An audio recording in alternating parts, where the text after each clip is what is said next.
Bonjour à tous, c'est Nathan du blog Investir pour réussir. On se retrouve aujourd'hui dans une nouvelle vidéo où je vais vous montrer comment investir de manière rentable dans la ville du Havre. Donc tout d'abord, qu'est-ce qu'un investissement rentable pour moi? C'est déjà un projet dans lequel on emprunte la totalité à la banque ou au moins un maximum, c'est-à-dire coût d'achat, frais de notaire, frais de travaux. D'accord? Vous avez donc des mensualités tous les mois à rembourser à la banque. Ces mensualités doivent être payées entièrement par le ou les loyers. Plus les loyers doivent payer les charges d'exploitation liées à un bien, comme la taxe foncière, les charges de copropriété, l'assurance, les futurs travaux, les frais éventuels d'agence, etc., etc. Donc, l'objectif, c'est d'être au minimum à l'autofinancement, c'est-à-dire avoir des revenus égaux aux dépenses. Et les meilleurs investisseurs arriveront à avoir un cash flow positif, c'est-à-dire avoir des revenus supérieurs aux dépenses.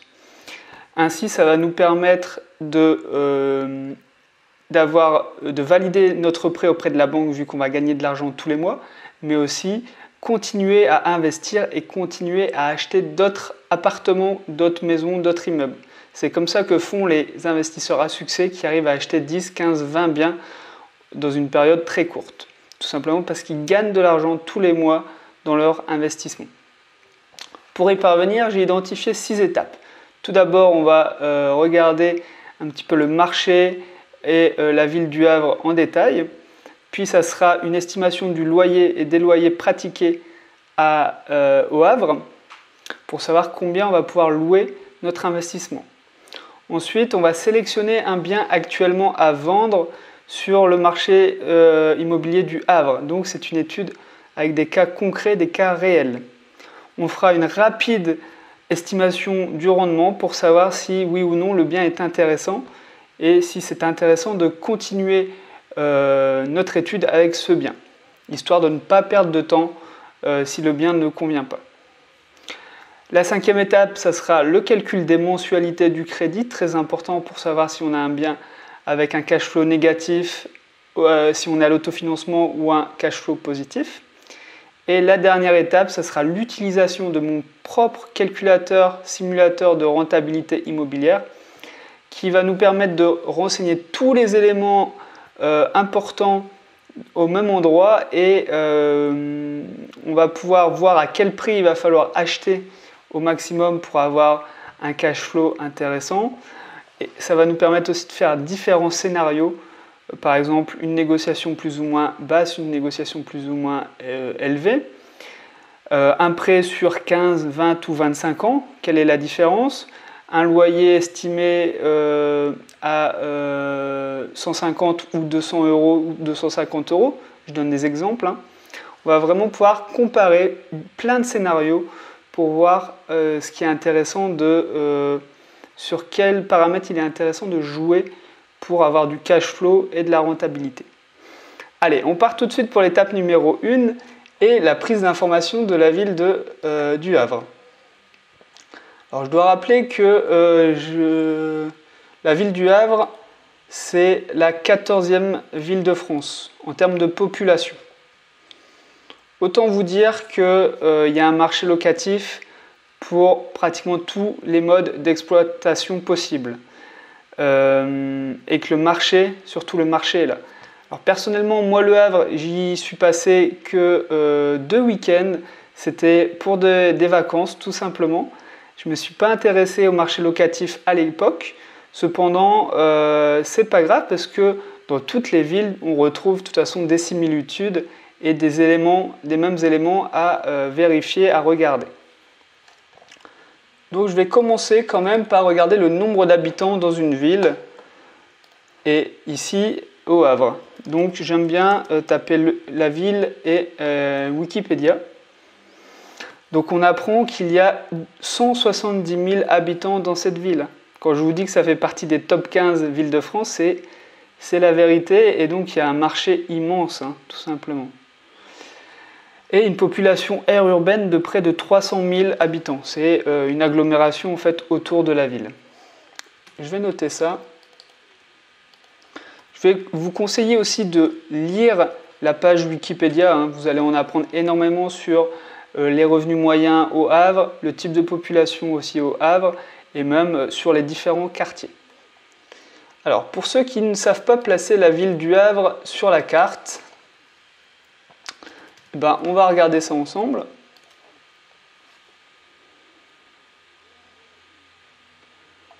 C'est tout simplement, regardez, l'estuaire de la Seine. Donc, on est sur la côte de la Manche. On a des villes aux alentours qui sont Étretat. Ouais, les plus connus sont forcément Honfleur et Deauville, hein, très chic. Et Rouen, la plus grande ville en termes de population, ça va être Rouen, mais qui est quand même assez loin.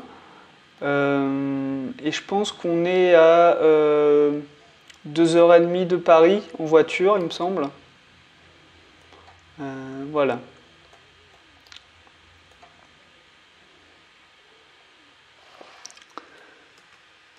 Alors, des éléments que j'ai l'habitude de regarder dans les autres villes plus en détail et qu'ici on va survoler tout simplement parce que je sais qu'il y a des étudiants, je sais qu'il y a des hôtels, je sais qu'il y a des hôpitaux, mais je vais vous expliquer pourquoi j'aime bien regarder ces éléments.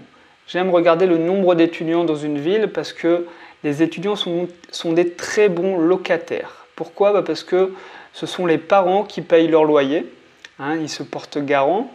Et donc, vous avez un risque d'impayé pratiquement nul. Ça, c'est très important. Et ils ont aussi une situation simple, c'est-à-dire qu'ils sont seuls ou en couple. À vous de voir si vous acceptez les couples. Mais ils ne vont pas chercher à repeindre leur chambre, ils ne vont pas chercher à refaire la cuisine. Je veux dire, en tant que propriétaire, vous n'allez pas être embêté par des étudiants. Après, j'aime bien regarder les hôtels pour ceux qui sont intéressés par de la location courte durée, la location saisonnière. Pourquoi? Les hôtels ont fait des études de marché plus approfondies que nous en tant que particuliers, et s'ils ont décidé de s'installer dans une ville ou dans un quartier précisément, c'est qu'il y a un marché vraiment pour de la location courte durée. Donc pour vous, ça peut être un premier indice aussi de regarder où sont les hôtels. Puis pour les hôpitaux ou les grandes entreprises, il ne faut pas négliger le personnel qui travaille dans les hôpitaux. Hein, il y a énormément de personnes qui travaillent, on parle souvent de 4 à 5 000 personnels médicaux par exemple. Et on n'oublie pas aussi un deuxième type de clients et de locataires, ça va être la famille des patients hospitalisés. Et oui, la famille va venir se loger à proximité de l'hôpital pendant les soins du patient, et donc ils vont chercher à se loger 3, 4, 10 jours maximum. Mais pour de la location courte durée, ça peut être intéressant aussi de viser les hôpitaux et ses environs. Il y a aussi les grandes entreprises. Si dans une ville, il y a une entreprise qui embauche 15, 20, 25% de la population, pourquoi pas viser un bien à proximité de l'entreprise pour vraiment viser les salariés de cette entreprise. Ça peut être l'occasion d'acheter un bien moins cher parce qu'il est un peu à l'extérieur du centre-ville, mais pourtant vous avez une source de locataires très importante grâce à cette entreprise, par exemple. Alors dans les grandes villes aussi, j'aime bien regarder les transports en commun pour plutôt les jeunes actifs et les étudiants, parce qu'eux, ils vont avoir tendance à sortir à n'importe quelle heure et à n'importe où dans la ville pour se retrouver. Donc regarder les transports en commun, c'est intéressant. Ça peut être important si vous visez ce type de locataire. On va regarder s'il y a des transports en commun, je ne suis pas certain. Tramway par exemple, Le Havre. Alors oui, il y a bien un tramway, il y a même 2 lignes. Donc, pourquoi pas viser un bien à proximité.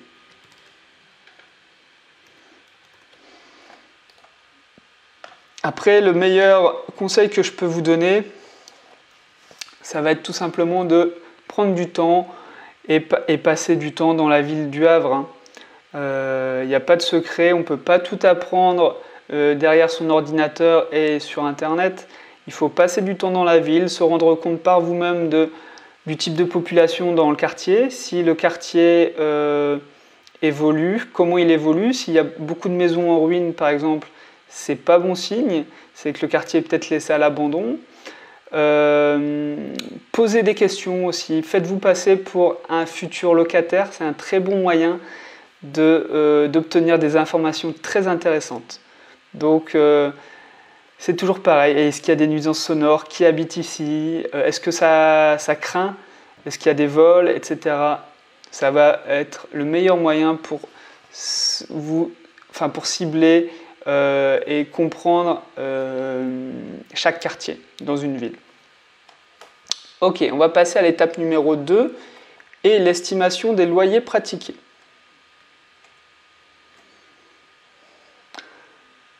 Alors nous, il n'y a pas de secret. On veut emprunter la totalité à la banque et on veut avoir du cash flow tous les mois. Donc pour ça, il va falloir transformer les biens immobiliers. Il va falloir par exemple acheter un grand studio et créer une chambre pour le louer au prix d'un T2. Ou alors ça peut être acheter un grand appartement et le diviser en deux studios, deux T2. Ça peut être faire de la location courte durée pour louer plus cher à la nuit. Il y a aussi l'immeuble de rapport où on achète au prix de gros. Donc acheter 5 appartements d'un coup coûtera moins cher que 5 fois un appartement. Et moi ce que j'aime bien aussi et ce que je vais vous proposer, ça va être de partir sur de la colocation. Donc moi-même j'ai 2 colocations je connais vraiment bien ce type d'exploitation. Donc la colocation c'est très bien parce qu'on va acheter une grande surface. Du coup, le prix au mètre carré va être plus faible et pourtant, on va pouvoir louer chaque chambre individuellement et donc avoir des revenus supérieurs à ce qu'on aurait pu obtenir si on l'aurait loué de manière classique à une famille. L'objectif, ça va toujours être d'augmenter ses revenus de location pour avoir du cash flow. Donc, il n'y a pas de secret. Pour y parvenir, on va juste regarder les annonces actuellement au Havre pour de la colocation et on va partir sur le site du Bon Coin parce qu'ils ont un critère très pratique qui est juste regarder les colocations. Ce qu'on ne retrouve pas partout sur d'autres sites par exemple, on ne retrouve pas.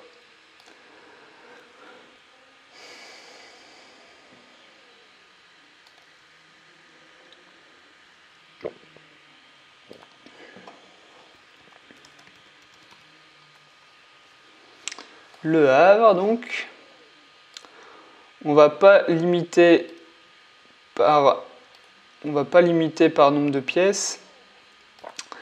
Non, il faut que je tape colocation. Hop, colocation, voilà. On a 81 offres de colocation. Là aussi, ça me paraît plutôt un bon signe. Ça veut dire qu'il y a un marché locatif. Après, effectivement, si on avait vu 300 offres de colocation, eh ben peut-être que c'était un peu trop et que au contraire il y avait trop d'offres et pas assez de demandes. Mais là 80, on est quand même sur une ville de taille de 115 000 habitants environ. Ça me paraît cohérent. Alors, on va juste donc lister les différentes colocations et les différents prix.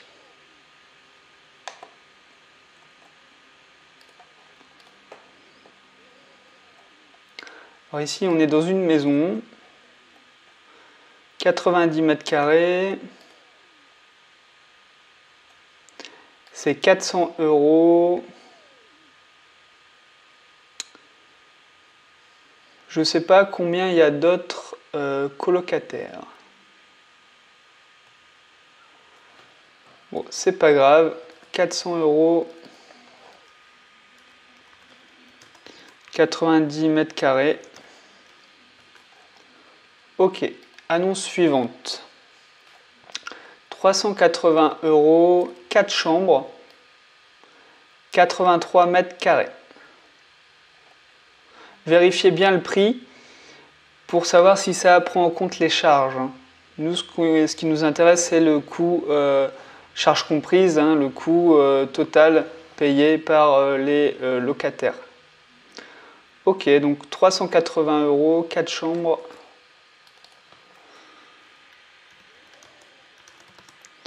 4 chambres, 83 mètres carrés. Ok. Une autre offre de colocation. 3 chambres. Et il faut rajouter 60 € au prix indiqué, donc 450 €. 450 €.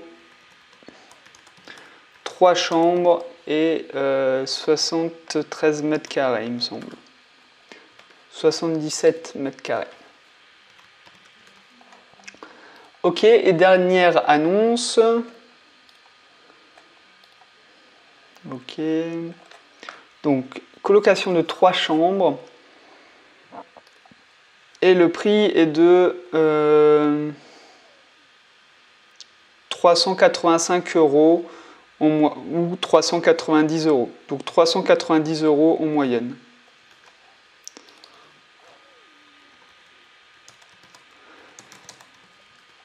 Trois chambres et 71 mètres carrés. Ok, donc on va pouvoir faire une petite conclusion des prix pratiqués. Donc les prix tournent autour des 380 € jusqu'à 450 €. Nous, on va prendre un prix de location où on est sûr de louer, on ne prend pas de risque, parce que ça pourrait être désastreux de faire une estimation avec un loyer trop haut et de ne pas pouvoir louer à ce prix-là. Donc on va partir sur du 400 €.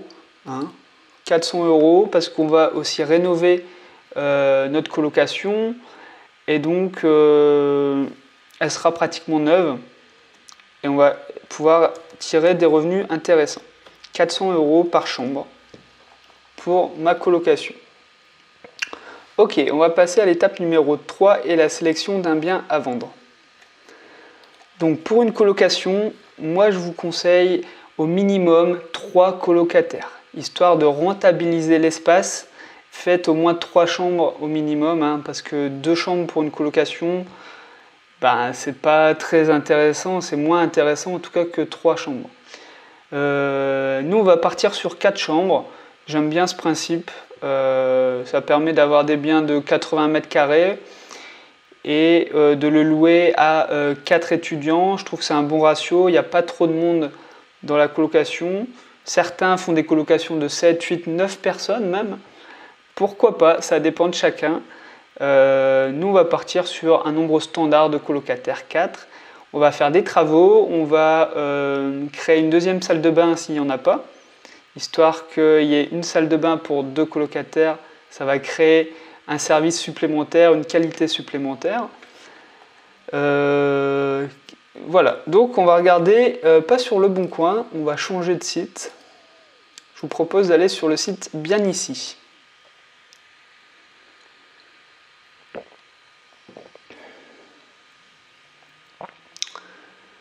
Alors, Le Havre.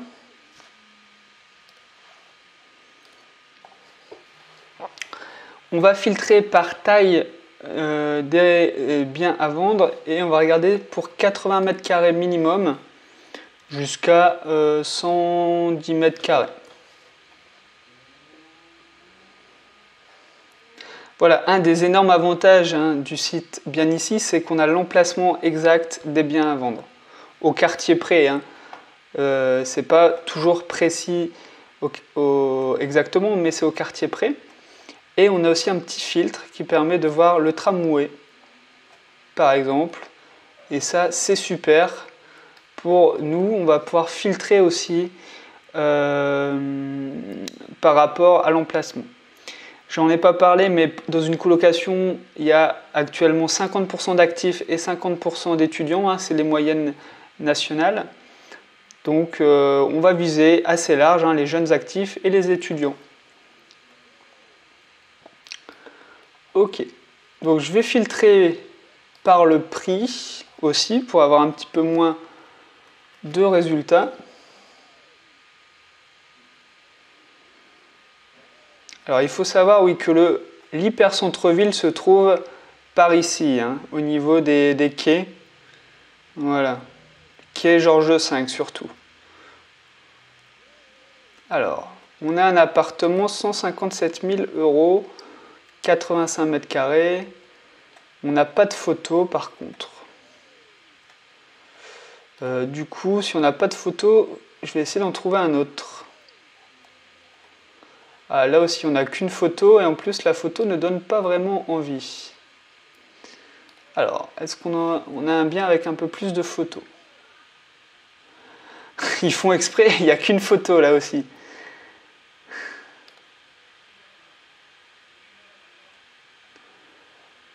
Ah bah, ici, il y a 2 photos, c'est pas mieux.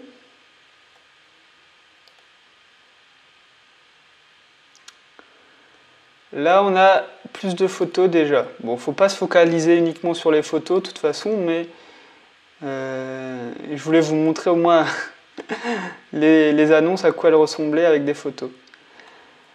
On va noter donc 154 000 €, 82 mètres carrés.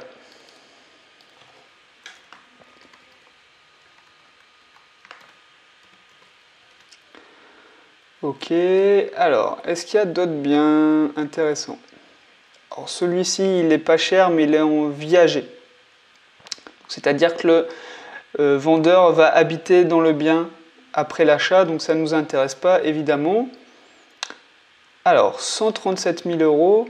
Oui, je vous conseille aussi de filtrer par les biens les moins chers, parce que c'est à l'achat qu'on fait une bonne affaire. Donc, achetez vraiment le plus bas possible, et pour ça, visez les biens déjà affichés les plus bas. Hein.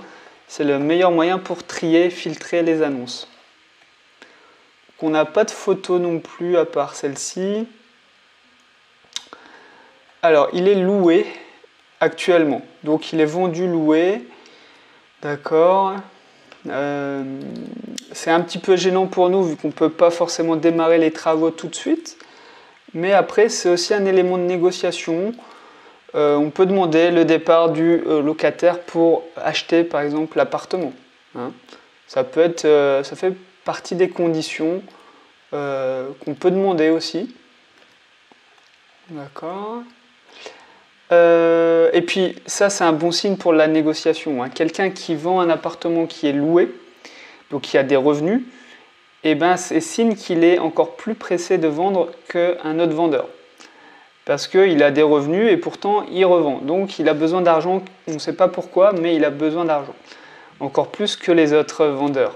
Donc en termes de négociation, on peut y aller, on peut négocier fort en général pour ce type de bien. Alors, un autre bien, 126 000 €, tiens. Les prix baissent, ça c'est intéressant. Dans une résidence, d'accord. Il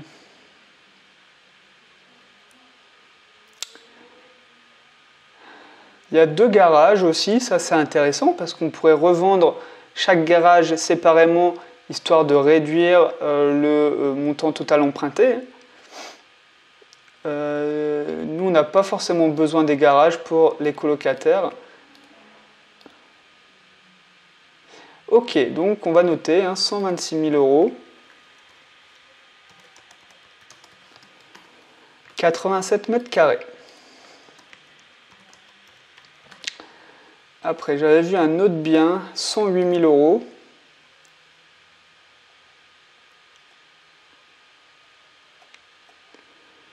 C'est une maison, d'accord. Bon, c'est dans son jus, hein, il va falloir faire des travaux, mais ça c'est pas un gros problème. Un garage et deux caves. Travaux très importants à prévoir, très gros budget de rénovation. Alors là, je ne sais pas ce que ça veut dire en très gros budget de rénovation, s'il faut refaire la toiture, refaire le chauffage, refaire l'isolation. Donc il faudrait aller sur place, visiter, mais ça va être dur d'estimer les travaux à distance comme ça. Mais ça serait un bien, pourquoi pas, à aller visiter. Alors ici, on a des biens moins chers dans le quartier de Marouge. Alors je vois que c'est une tour. Est-ce que le quartier est construit uniquement de tours? Est-ce que c'est un quartier, excusez-moi, malfamé, hein, je ne sais pas. Je ne sais pas du tout. Donc, mais les prix en tout cas sont bien plus faibles qu'ailleurs. 90 mètres carrés, 90 000 euros, 97 000, enfin 90 000 euros, 97 mètres carrés. Il faudrait se renseigner sur le quartier. Peut-être que c'est juste un quartier qui ne fait pas parler de lui et qui a aucun problème pour vivre là-bas. Hein. C'est ce que j'espère d'ailleurs pour les habitants de Mar-Rouge au Havre. Ok. Bon, on va partir sur ce bien. Hein. C'est un des biens, de toute façon, les moins chers qu'on a pu voir. Il est à côté d'une ligne de tram. Bien sûr, il faudrait se renseigner sur le quartier, comme j'ai dit, et sur ce qu'il y a autour. Par exemple, une université ou un hôpital, j'ai pas l'impression. Mais bon, voir aussi en combien de temps on va du centre-ville à notre appartement, ça peut être intéressant. Ok. Donc, on va prendre ce bien pour la suite de notre étude. Et on va passer du coup à l'étape numéro 4. Donc, on a un coût d'achat de 90 000 euros. Des frais de notaire qui vont être aux alentours de 9%. Donc, allez, on va partir sur 8 500 euros. Le coût des travaux. Alors, il va falloir faire passer au moins 2 artisans pour avoir 2 devis différents, histoire de savoir où vous allez dans les travaux. Ça, c'est très important, ne pas aller à l'aveuglette. Nous, on va faire une estimation, donc 300 euros du mètre carré pour des petits travaux et 500 euros du mètre carré pour des gros travaux. Donc, on voit que nous, on va devoir refaire la salle de bain existante et la cuisine. Hein. Honnêtement, ça va pas plaire à des colocataires. Ça aussi, hein. C'est pas grave, hein. On va voir pourquoi c'est pas si grave que ça d'avoir un gros budget de travaux dans la partie fiscalité étape 6. Hein. Mais il va falloir rénover ça. Il va falloir aussi visiter le bien pour savoir si il est possible d'ajouter une deuxième salle de bain et de créer une 4e chambre aussi, ça c'est important. Donc, en plus actuellement il n'y a que 2 chambres. D'accord. Bon, clairement au niveau des travaux on va avoir une salle de bain, une deuxième salle de bain, une cuisine. Donc là vous comptez déjà 4 000 euros pour chacune de ces pièces, on est à 12 000 euros. Création de 2 autres chambres, vous rajoutez facilement 3 000 euros. Donc on est à 15-18 000. Plus rénovation de l'ensemble de l'appartement, hein, des pièces existantes, des chambres existantes. On était donc à 18 000 euros. Bon, il faut rajouter 12 000 euros. Je pense que pour 30 000 euros, on peut partir sur un budget de travaux de 30 000 euros. Je peux vous dire que ça va très vite, hein, les travaux, quand il faut faire appel à des artisans. S'il y a un peu d'électricité, un peu de chauffage, un peu poser des fenêtres double vitrées, poser des bonnes portes qui se ferment à clé, ça va assez vite. Hein. D'accord. Alors, comment on va faire pour créer les chambres, vous me demandez? Eh bien, il va falloir prendre sur l'espace salon. Il n'y a pas de secret.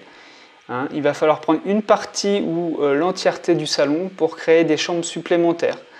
Alors, ça peut paraître un petit peu gênant comme ça, mais en fait, il faut savoir que ça se fait de plus en plus et que pour les colocataires, de toute façon, ça ne change pas grand-chose parce qu'ils ont une pièce de vie commune qui va être la cuisine, salle à manger, salon.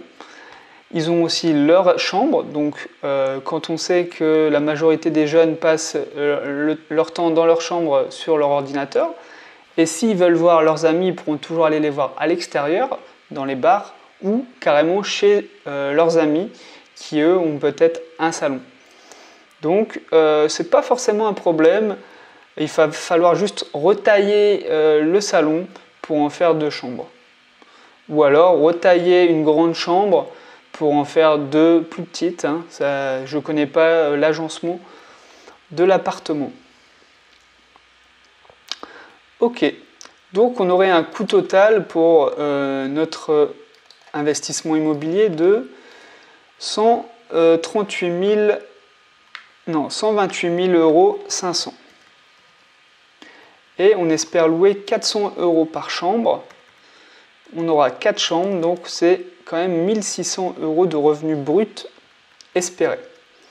Alors la règle des 1%, c'est quoi? C'est est-ce que un mois de loyer brut correspond à 1% du coût total du projet immobilier? Alors ici, avec 1600 € de revenus immobilier, on est largement au-dessus de la règle des 1%. Par exemple, on pourrait acheter notre projet immobilier à un prix allant jusqu'à 160 000 €. On respecterait toujours la règle des 1%. Donc déjà, quand on atteint la règle des 1%, c'est très bien, c'est un signe de grosse rentabilité. Mais quand on la dépasse comme nous, c'est vraiment très bon signe. On va vérifier ça de toute façon dans les étapes suivantes. Et l'étape numéro 5. Donc, le coût total, ça sera 128 000 500 €. Le loyer espéré, c'est 1600 €. Je vérifie quand même que c'est bien 400 € par chambre, hein, le loyer. Oui, c'est ça, c'est 400 € par chambre.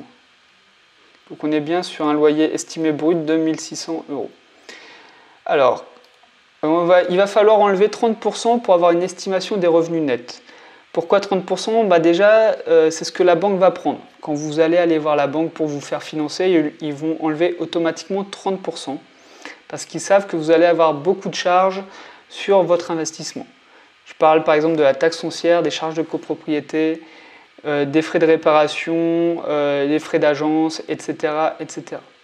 Donc nous aussi, pour se mettre au même niveau qu'eux, et je peux vous dire que quand vous allez les voir avec une simulation qui correspond à ce qu'ils font, ils vont être bluffés aussi. Vous allez en fait tout simplement leur mâcher le travail et ça fait tout de suite plus professionnel. Donc on va faire comme nous, on va enlever 30%. Alors certaines banques, pour être précis, certaines banques prennent même 25% des loyers. Ils enlèvent 25%, donc c'est à l'avantage de l'investisseur. Ça, vous pouvez leur demander aussi à la banque, il n'y a pas de problème. Donc on enlève 30%, on enlève à peu près 450 €. Donc on est sur du 1150 €. Moi je le fais calcul de tête, hein. On n'est pas à 10-15 € près. Et on va donc regarder combien va nous coûter notre crédit de 128 000 500 € sur 20 ans.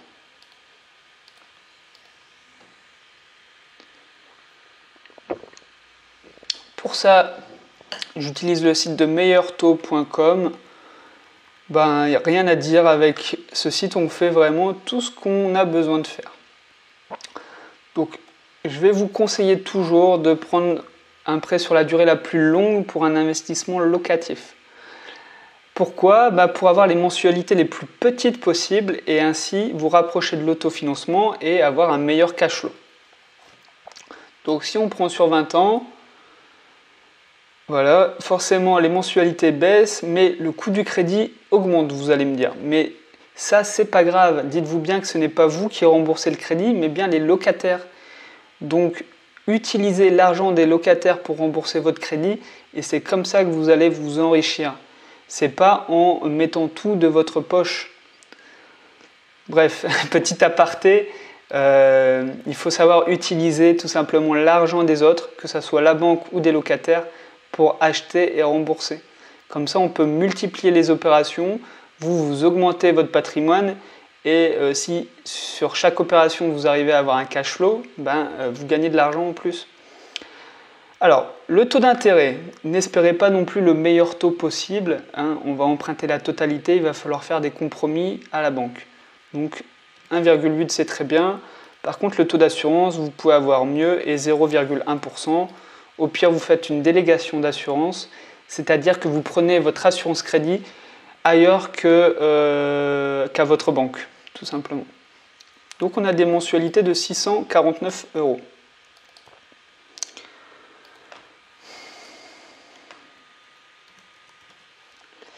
Et là c'est simple, c'est regarder si les loyers estimés nets sont supérieurs aux mensualités du crédit. Avec 1150 € espérés net et 650 € à rembourser tous les mois, eh ben, on a un cash flow de près de 500 € tout simplement. Donc ça veut dire, là je récapitule, vous achetez un bien d'une valeur de 90 000 € grâce à l'argent de la banque. Dans 20 ans, vous avez au moins 90 000 € dans votre patrimoine. En plus, tous les mois, vous gagnez près de 500 €, hein, ce qui vous permet d'utiliser cet argent pour votre vie courante, mais aussi pour réinvestir. Donc vous pouvez acheter un deuxième appartement. Si vous regagnez 500 €, ça vous fait plus 1000 € en revenus. Enfin voilà, c'est comme ça que font vraiment les investisseurs à succès. Ils enchaînent les opérations avec un gros cash flow. Bon, je vais mettre des guillemets sur ce que je viens de dire parce qu'on a pris 30% sur les loyers bruts. On va voir qu'en réalité, c'est souvent un petit peu plus. Et c'est pour ça que je vais passer à l'étape 6 et l'utilisation de mon calculateur personnel.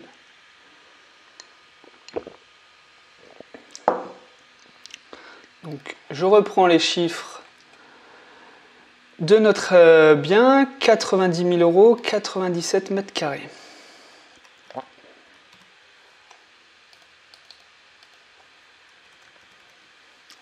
Les travaux, on était sur 30 000 € à faire confirmer vraiment par au moins 2 artisans, c'est important.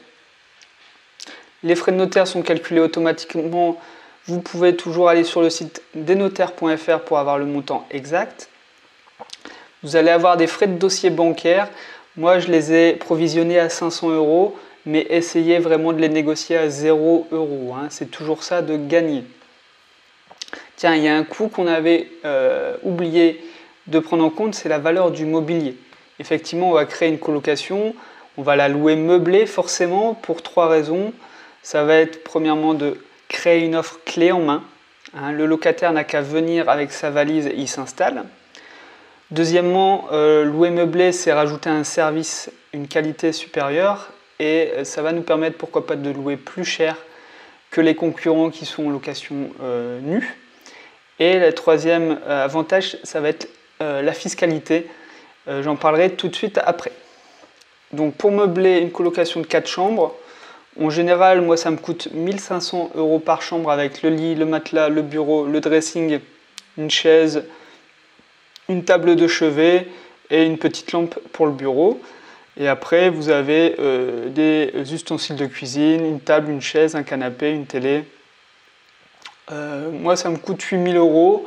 Peut-être que vous, ça vous coûtera 9 000, 10 000 €. Voilà. Donc ça, c'était un coût qu'on n'avait pas prévu au début. Alors, le financement, on n'y touche pas. C'est comme l'étape d'avant. On va mettre 0 € d'apport. Voilà. Alors, la partie fiscalité. Je vous rappelle comment fonctionne la fiscalité dans l'immobilier. Ça dépend en fait de votre tranche marginale d'imposition, qui est elle-même définie par vos revenus de salarié. Plus vous gagnez d'argent, plus vous montez de tranches. Et donc les plus connus sont les tranches à 14, 30, 40%. Si, comme dans notre exemple, vous êtes à une tranche à 30%, ça veut dire que vous allez payer 30% d'impôt sur chaque euro touché dans l'immobilier.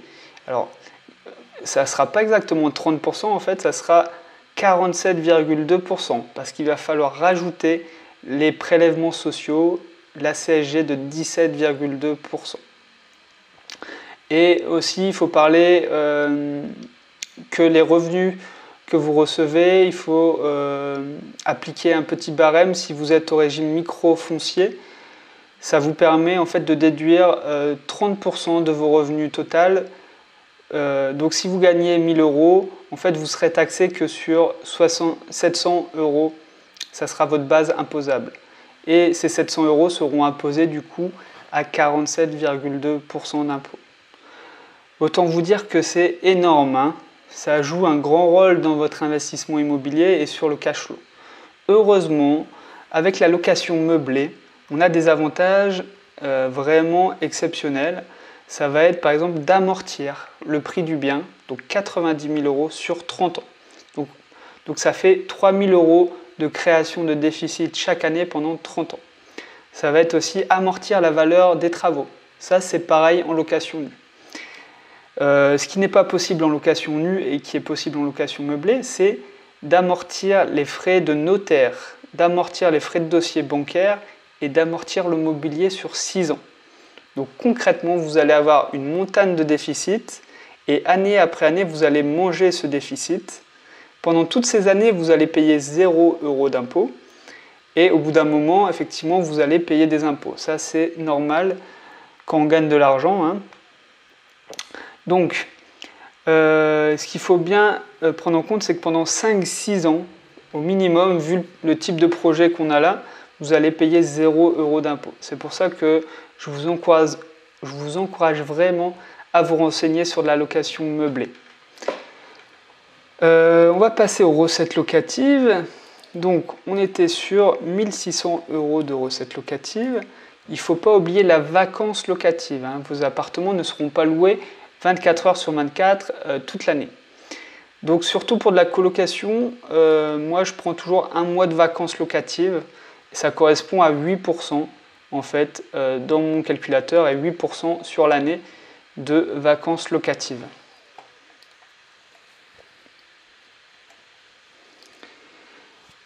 Alors on a ensuite les charges déductibles également, donc qui vont vous permettre de créer du déficit.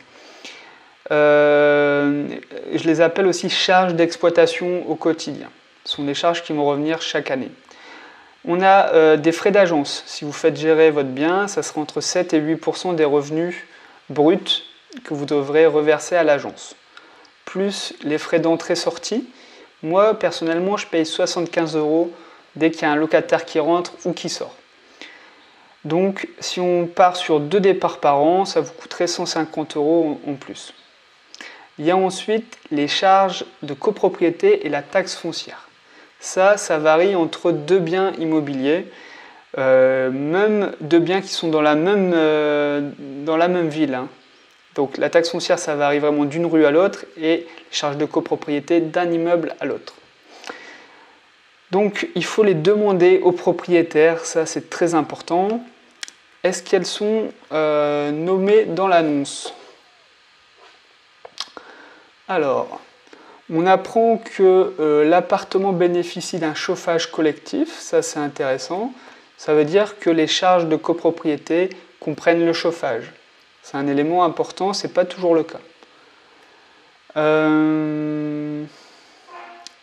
Il y a aussi une place de parking avec ce bien, ça c'est intéressant. On va pouvoir peut-être le revendre séparément pour faire encore baisser le montant total à emprunter. D'accord. Les charges de copropriété sont de 1 870 € par an. Mais on n'a pas la taxe foncière. On va devoir donc simuler la taxe foncière, enfin lui donner une valeur, et j'espère que pour 700 €, la taxe foncière sera autour des 700 €. On n'oublie pas les futures réparations et rénovations dans votre appartement, hein, que ce soit une fuite d'eau ou le changement d'un mobilier, il y aura toujours à faire dans l'immobilier. Donc moi je prends toujours un demi-mois de loyer déjà en provision. Malheureusement ça part chaque année. Moi je peux vous le dire, depuis que j'investis, ces provisions-là c'est toujours utilisé, voire même un peu plus certaines mauvaises années. Ouais, ça coûte cher de faire intervenir des artisans chez vous. J'ai rien d'autre à dire. Et la dernière charge à prendre en compte, ça va être l'assurance propriétaire non occupant. Donc pour vous, un appartement, ça sera environ 150 € par an. Ok, donc déjà là, c'est plus la même chose. On n'a pas pris un barème de moins 30% sur les revenus bruts. On a vraiment pris des charges réelles, même si on a dû faire quelques estimations. Ce sera à vous de demander les documents officiels. Voilà. J'ai oublié d'en parler, j'en profite, mais demandez aussi le règlement de la copropriété qui gère l'immeuble. Ça va être utile pour savoir si vous avez le droit de faire de la colocation et regarder s'il n'y a pas des règles qui vous embêtent, tout simplement. Ok, donc on a des premiers rendements bruts et rendements nets, c'est très bien. Sauf que, honnêtement, le plus important, c'est le cash flow. C'est ce qui rentre dans notre poche ou, à l'inverse, ce qui sort de notre poche. Ça, c'est donc le cash flow, ça se calcule tous les mois. Et le montant du cash flow est donc de 378 € par mois. C'est une très bonne affaire. Alors c'est vrai qu'on a un peu moins de cash flow qu'à l'étape précédente, mais on a quand même pris en compte des charges un peu plus réelles. On a pris aussi en compte le coût du mobilier. Donc on est plus près de la réalité dans cette étape. Et puis là, on a quand même 378 €. C'est comme si vous avez une augmentation de salaire de 370 € et un bien de 90 000 € qui sera à vous dans 20 ans. Donc c'est vraiment comme ça qu'un investisseur va réfléchir et c'est ce qu'il va rechercher. Je vais enregistrer ce scénario de base qui est vraiment exceptionnel. C'est rare, vraiment sans négociation, d'avoir un bien comme celui-ci. Et vous voyez que ça nous a pris une petite heure pour faire une première étude approximative. Bien sûr, il va falloir aller visiter, mais c'est une première étape importante. Vous avez aussi maintenant les chiffres en tête. Bon, on va continuer, on va essayer d'améliorer ça. Comment on peut améliorer le cash flow? Il faudrait réduire le coût total d'achat. Donc, il va falloir passer par la négociation. Très important de négocier au maximum. Même 1000 €, demandez-vous en combien de temps vous avez gagné 1000 € dans votre vie. Si vous négociez 1000 € en une heure, vous avez gagné votre semaine, peut-être même votre mois.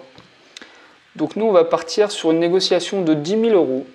C'est un petit peu plus de 10%, c'est pas énorme. Et on va enregistrer ce scénario. On va comparer tous les scénarios ensemble à la fin de cette vidéo.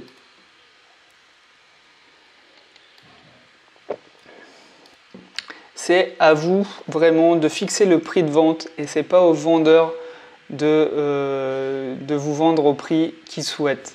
Dites-vous bien que c'est vous qui avez l'argent et c'est vous qui êtes en position de force. Le vendeur cherche à vendre, il a besoin d'argent. Donc vous pouvez toujours faire des propositions pour 15-20 biens qui peuvent être refusés. Ça ne va pas changer votre vie. Et peut-être qu'au 21e bien, 21e négociation, elle va être acceptée et vous allez faire une super affaire et tout déchirer en cash flow. Donc vraiment, il faut penser comme ça. Dites-vous qu'il y a des centaines de bonnes affaires à faire tous les jours et je vous assure que vous arriverez à négocier vraiment à la baisse des biens immobiliers. Après, si 300 € de cash flow vous convient, ce que je trouve déjà très bien comme cash flow, vous pouvez essayer de négocier et si ça ne marche pas, vous achetez. Et tant que les chiffres sont bons, c'est ce qui compte, c'est les chiffres qui doivent parler. Ok, un autre moyen aussi d'augmenter la durée de financement, c'est d'augmenter la durée du prêt. Alors certains arrivent à avoir des prêts sur 25 ans en faisant des prêts gigognes, c'est-à-dire on cumule deux prêts, par exemple un prêt sur 10 ans plus un prêt sur 15 ans. Ça se configure, j'ai envie de dire, ça se fait dès le début de l'investissement avec la banque. Mais c'est possible, je vais vous montrer d'ailleurs une simulation sur 25 ans, juste pour vous montrer la différence de cash flow. Hop, j'enregistre.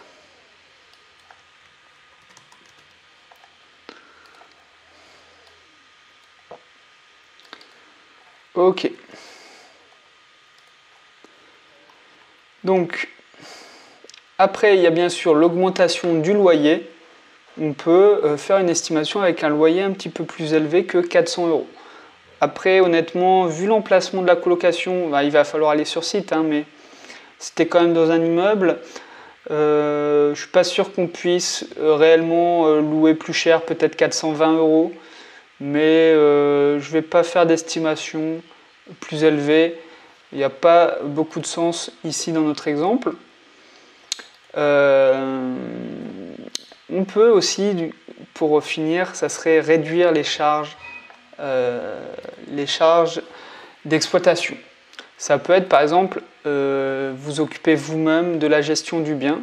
Donc on enlève les frais d'agence et les frais d'entrée-sortie.